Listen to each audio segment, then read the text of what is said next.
Komisi 4 Dewan Perwakilan Rakyat DPRK Banda Aceh menggelar rapat dengar pendapat umum atau RDPU Rancangan Kanun atau Rakan Pendidikan Diniyah. Rapat berlangsung di lantai 4 DPRK Banda Aceh Senin 31 Agustus 2020.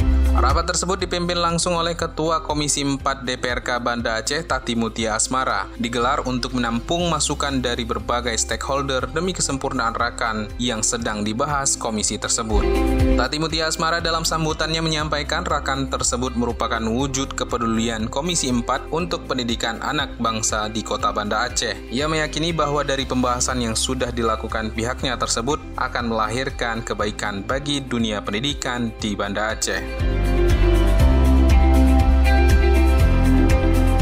Sementara itu, Kepala Dinas Pendidikan Banda Aceh Saminan yang hadir dalam RDPU tersebut menyampaikan Rakan Pendidikan Diniyah tersebut penting segera disahkan karena menurutnya beberapa dari peraturan pemerintahan Aceh menekankan pentingnya menyelenggarakan pendidikan yang islami di Aceh. Hadir dalam RDPU tersebut Sekretaris Komisi 4 Sofyan Helmi, Wakil Ketua Tengku Januar Hasan, serta anggota Komisi 4 Kasumi Sulaiman, perwakilan MPD, Kobar GB, Kepala Sekolah, Guru, dan lain-lain. Tim Humas DPRK Banda Aceh melaporkan.